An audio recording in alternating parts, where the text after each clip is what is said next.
Welcome back to the Old Photo Vault channel. Kekripuki and the Face in the Wooden Door. Karelia, Finland. Kekri Night. Late 19th century. In the old photograph. Kekripuki stands exactly as tradition demands. His coat is turned inside out, stitched from goat and sheep hides, the rough fur swallowing his shoulders. A pair of metal scissors hangs from his chest, clinking softly, meant to frighten, to remind each household that the harvest year has ended and the new one has begun.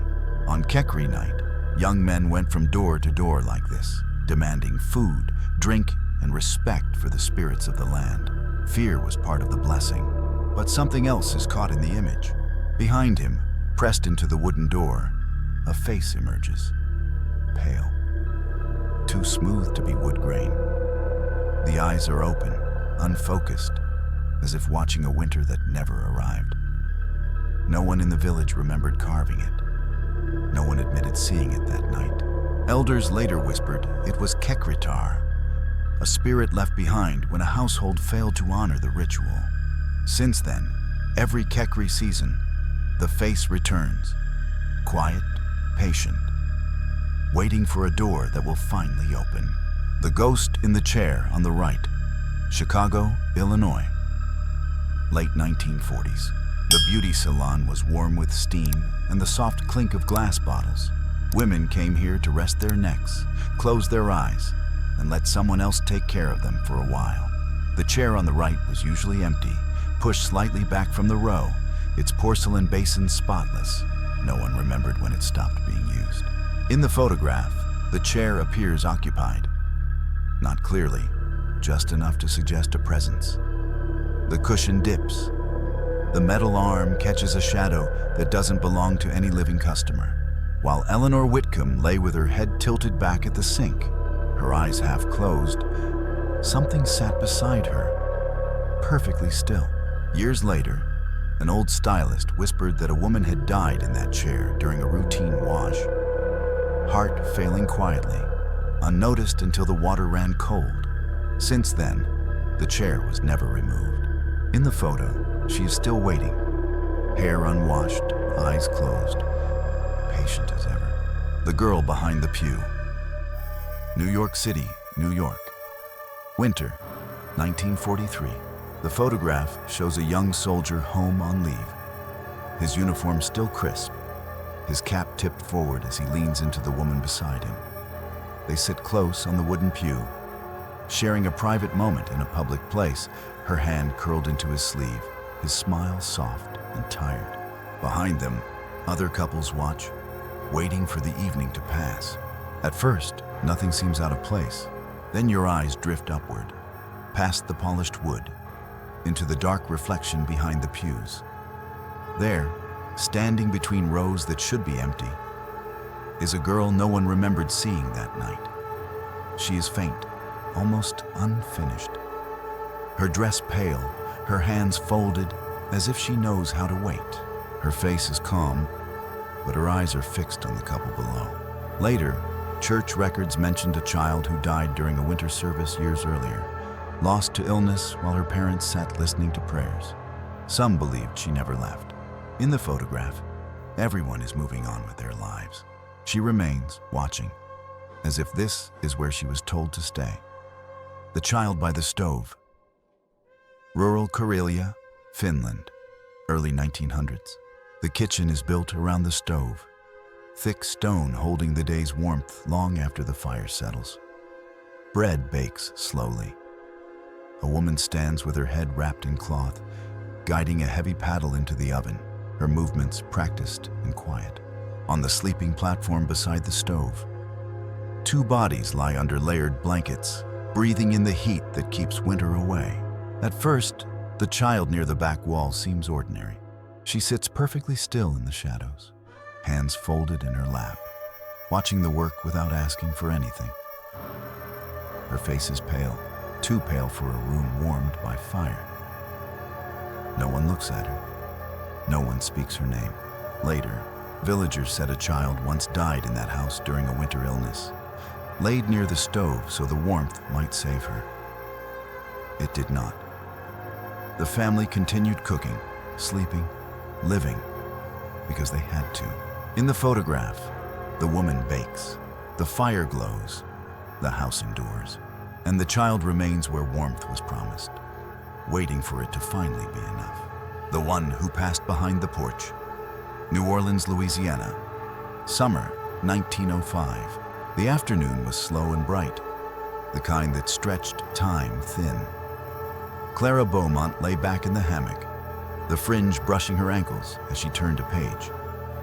The porch pillars held steady, cicadas humming beyond the yard. It was an ordinary rest, carefully posed for the camera. Nothing moved long enough to draw attention. Only later did they notice the blur behind the pillar, a figure passing where no one had been walking, too tall to be a child, too narrow to be a shadow. The outline had shoulders, a head slightly bowed, as if mid-step and already apologizing for interrupting. Clara said she hadn't heard footsteps. No boards creaked, no breeze shifted the hammock. She remembered only a sudden coolness, brief and polite, like someone crossing a room without wishing to be seen. The house records mention a servant who died there years earlier, slipping past the porch toward the alley, name struck from the ledger. In the photograph, Clara keeps reading. Behind her, someone is still on their way out, the face above the rocking horse. Ohio, USA, 2009. The photo was meant to be harmless. A little girl steadying her baby brother on a plastic rocking horse in the living room, the afternoon light dull and warm. Their mother stood just out of frame, laughing, certain this would be one of those pictures kept for years. No one noticed anything unusual at first. Later, when the image was shared, someone pointed to the space above the blanket-draped chair behind them. A face had formed in the shadow, blurred, gray, and open-mouthed, as if caught mid-breath. It wasn't reflected. There was no one standing there. The shape did not belong to either child. The mother said the baby had suddenly gone quiet just before the photo, staring past his sister's shoulder, eyes wide and fixed on the empty air. The girl remembered feeling cold, only for a moment. The chair was later moved out of the room, but the photograph never changed. The children grew older, and the face still watches from above, frozen where someone once stood close enough to breathe. The shape beside her, abandoned farmhouse, Pennsylvania. Autumn night, 2016. I went there to shoot an art series. Nothing supernatural, just decay and contrast. The girl posed calmly in the middle of the ruined room, her long hair catching what little light I had left. I adjusted my lens, waited for her to turn slightly, and pressed the shutter. It wasn't until later, reviewing the photos alone, that I felt the unease settle in. Beside her, low and close to the floor, something had formed. Not a shadow cast by my light, not dust or motion blur. It had weight, a hunched outline, as if someone were crouching just out of sight, leaning toward her back. I remembered the air growing suddenly cold when I took that shot. The way she paused and asked if someone else was in the room. I had said no. The farmhouse had been empty for decades. Locals later told me a woman once hid there, trapped with someone who never left her side, even after death. I still photograph abandoned places, but I never shoot people there anymore. The figure in the garden, Black Forest, Germany. Late summer, 1912. I went into the woods to photograph a family garden before it was reclaimed by trees. The fence still stood, crooked but careful, as if someone had mended it every year out of habit. I framed the rows of vegetables, the narrow paths, the quiet order of it all, and pressed the shutter. I didn't see anyone while I was there. It was only later, developing the plate, that I noticed a pale figure standing at the center. Not sharp, almost considerate in its blur, like someone who hadn't meant to be recorded. The shape was upright, veiled by light, facing the path as though waiting for footsteps that never came. I returned the next morning. The garden was empty. No prints in the soil, No place where a person could have stood without disturbing the plants. An old villager told me the garden had belonged to a woman who tended it alone after the war, coming every day long after the house was gone. When she died, no one took the plot. In the photograph, the rows are still straight, and someone is still keeping watch. The crooked face in the festival dress. Rural Europe, circa 1900. At first glance, the photograph looks like a celebration. A young girl stands beneath a wooden beam decorated with flowers, her dress clean and carefully pressed, her hands raised as if caught mid-performance. Someone wanted to preserve this moment. Innocence, tradition, pride. But the face is wrong. The longer I look, the less human it becomes. Her eyes do not align. One seems to sink backward, the other stares forward without focus. The mouth stretches unnaturally, as if pulled into shape by something that never learned how to smile. It feels less like a face and more like an imitation of one. Village records mention a harvest festival where a child collapsed on stage after days of fever. They dressed her anyway, believing ceremony might please whatever spirits governed the season. She did not survive the night. The photograph was taken just before dusk, hurried, unfinished. Some say the image blurred because she moved. Others believe she was already gone, and something else was trying, clumsily, to wear her face for the camera. The flowers remain bright, but her expression has never softened. The face beneath the stair carpet. Suburban Pennsylvania, autumn 1982. The photograph was taken by accident. I was testing a new flash inside the house, trying to catch motion on film. The girl ran up the stairs laughing, her nightdress lifting as she skipped the last step. I pressed the shutter too late, or so I thought. It wasn't until the film came back that I noticed it.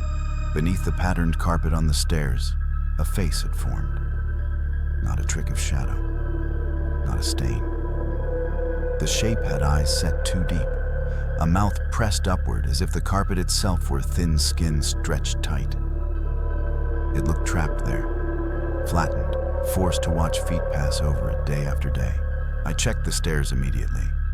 The carpet was old but clean, no holes, no marks. When I lifted the edge, there was only wood beneath it, smooth and ordinary. Years later, an elderly neighbor mentioned that a previous owner's child had fallen on those stairs decades earlier, breaking his neck. The carpet was replaced, but the steps were never altered. In the photograph, the girl keeps running upward, and something below still waits, pressed into the place where it last felt weight. The guest behind the Christmas tree. Midwest, United States, Christmas Eve, 1978. The photo was taken after dinner, when the house finally went quiet. The tree was still lit, gifts tucked carefully beneath the branches, and my grandmother sat dozing in her favorite chair, hands folded, chin tilted slightly toward the ceiling. Someone thought the moment felt peaceful enough to keep. No one noticed the figure at the window. It wasn't until the photo was developed that it appeared. Thin, pale, standing behind the sheer curtains just to the left of the tree. Not reflected, not part of the decorations. The shape had arms, a head, and the posture of someone hesitating before entering a room they once belonged to. My grandmother died the following spring. When we cleaned the house, we found old letters mentioning a sister who passed away as a child.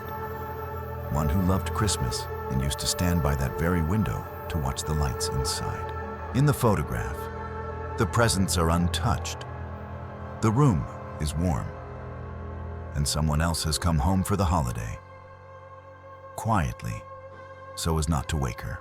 The second chamber was not empty. Municipal crematorium, Eastern Europe, 1936. I was documenting the facility for an archive, instructed to photograph the machinery plainly and move on. The furnaces were cold, doors ajar, the brickwork pale with ash. In the left chamber, the remains lay exactly as expected. Bone, fragments, the quiet evidence of an ending. I framed the shot and almost missed the other opening. In the right chamber, deeper in the shadow, something stood where nothing should have been. Not smoke, not heat distortion. A narrow shape rose from the floor, faint but deliberate, as if light itself had learned the outline of a person and held it there. It had no face I could swear to, only a suggestion of one. Turned slightly, listening. I checked the logbook. Only one cremation that morning. The operator insisted the second chamber had not been used for weeks. When the plate was developed, the shape was clearer than I remembered, brighter than the ash around it. The left chamber showed what had been finished. The right showed what had not, the shadow above the hearth. Abandoned rural house, Southern Europe, 2004. The room smelled of damp stone and old smoke. She sat casually on the narrow bench by the fireplace, holding a cigarette, amused by the strange symbols someone had drawn on the wall years before. The house had been empty for a long time, but it felt harmless. Just another forgotten place. I took the photo without thinking. Only later did I notice the shadow. Above the fireplace, rising along the wall, a tall shape had formed. Longer than her own shadow, broader at the shoulders, its head brushing the symbols as if standing directly behind her. The light in the room couldn't have cast it. The angle was wrong. There was no one else inside. I remembered how, just before the shutter clicked, the air near the hearth felt colder, as if the fire that once lived there had gone out recently, not decades ago. She hadn't turned around. She hadn't sensed it. Local records later mentioned the house belonged to a man who died beside that fireplace during winter. Found sitting upright, staring into cold ashes. In the photograph, she smokes calmly, and something else stands where the fire used to be, still warming itself on memory alone. The woman who would not step aside. New England, United States, spring, 1908. The photograph was meant to be simple. A woman stood on the porch, hands folded at her waist, her blouse bright against the pale morning. The houses behind her were new, the trees still thin, the kind of place people believed would only ever move forward. No one noticed the second figure at first. Just behind her shoulder, slightly out of alignment with the light, another woman appears.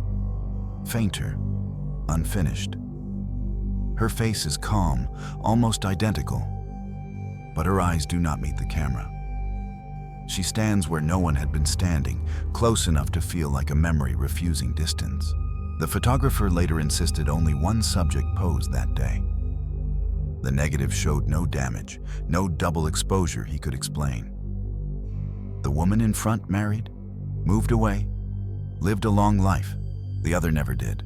In the photograph, one steps confidently into the future. The other remains, half visible, as if she had arrived too late to be included and too early to disappear. The second presence in the frame, London, England, Victorian era, circa 1890. This photograph looks unsettling at first, but it tells a familiar story from the Victorian age. During this time, double exposure photography was common, sometimes accidental, sometimes intentional. Long exposure times and reused glass plates often caused two moments to overlap into one image. Here, a woman sits calmly, her veil draped softly, eyes lifted as if listening. Superimposed over her is another figure, fainter, smaller, turned away. To Victorian families, this was not a mistake. It was often welcomed. After death became a daily companion in the 19th century, photographers offered spirit portraits, believing the camera could capture what the eye could not. Grief mixed easily with hope. A second face in the frame meant the departed had not gone far. Whether illusion or belief, the image preserves two moments at once. The living, holding still, and the remembered, refusing to fade. The shadow that did not belong to her. Suburban living room, United States, early 1950s. The photograph was taken at the end of the evening. When the laughter had settled and everyone leaned closer together on the couch, 6 women posed comfortably, legs crossed, smiles practiced, the room arranged neatly around them. Lamps glowed on either side, framing the moment the way a home should. Nothing seemed wrong until the photo was printed. A dark shape rests on the woman at the far right, heavier than a shadow should be. It does not follow the angle of the lamps or the line of her body. It presses against her shoulder and upper back, as if something were leaning in, using her as support. Her smile is thinner than the others, her posture slightly strained. Family members later said she complained of sudden exhaustion that night, a weight she couldn't explain. Within a year, she was gone. Quietly, after a short illness no one had expected. The others lived long lives. The house was sold, the furniture replaced. But in the photograph, the shadow remains.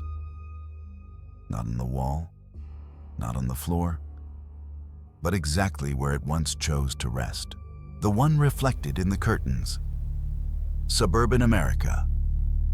Summer, 1976. The photograph was taken to mark a birthday. The cake was centered, the frosting still perfect. The framed portraits placed carefully so no one would be forgotten. She sat at the table smiling, hands folded, wearing a small cross at her throat. It was meant to be an ordinary memory. No one noticed the figure behind her. Only later, when the colors had softened with age, did it appear in the curtains. Pale, upright, and human-shaped. Not a reflection of anyone in the room. Not light from the window. The outline stood just behind the plant, as if pausing before stepping closer. She said nothing felt wrong that day, except for a sudden chill when the picture was taken. A feeling that someone had been standing too close. The room had been full, but that space was empty. Years afterward, a relative mentioned a sister who died young. Her photo once kept near the table during family gatherings, so she wouldn't be left out. In the picture, the cake waits to be cut. The smiles hold steady, and someone else has already arrived, quietly, just in time for the candlelight. The mist that followed her. Edge of the forest, Northern Europe. Late summer night, 2004. The photograph was taken just after dusk, when the woods were supposed to be quiet. She had stepped off the path to pose among the wildflowers, her dress catching the last of the light, her bare shoulders cooling as night settled in. The air was still. No fog had been visible to the eye. The camera saw it differently. Between the branches, a pale mist gathered into a shape. Thin, upright, almost careful. It did not drift like smoke. It seemed to stand, watching her back, as if waiting for permission to move closer. The longer the exposure held, the clearer it became, suggesting a face without features, a body made only of breath. She later said she felt watched, though she never turned around. Just before the shutter closed, she felt the temperature drop, sudden and deep, as if something had passed through her shadow instead of casting one. When the photo was developed, the forest looked unchanged. The flowers still leaned toward the ground. The branches remained still. Only the mist stayed behind. Caught mid-step, forever following, never quite touching her, as though it already knew she would leave the woods alone. The girl who shouldn't be on the ride. Traveling Carnival, Midwest, USA. Summer, 1947. The photograph was taken during a moment of laughter. The music was loud, the lights too bright, and the performers leaned into the noise as if joy could be practiced on cue. A dancer lifted her skirt mid-spin, clowns grinning on either side, the crowd just out of frame. No one noticed the girl behind them. She stands between the rails, smaller than the performers, her face pale and unfinished, eyes fixed forward as if she's not watching the show at all. She isn't clapping. She isn't smiling. She's simply there. Too clear to be blur, too solid to be shadow. The ride operator later swore no child was allowed on the platform that night. Carnival records mention a girl who wandered into the grounds years earlier and was struck by machinery before the music stopped. The show continued. It always did. In the photograph, the performers laugh forever. The crowd never looks back. And the girl remains, watching a performance that moved on without her. The one who waited by the house. Rural Tennessee. Late summer 2008. The house had been empty for years, its porch sinking gently into weeds. I asked her to stand in front of it anyway, just for contrast. Skin against wood, color against the tired green.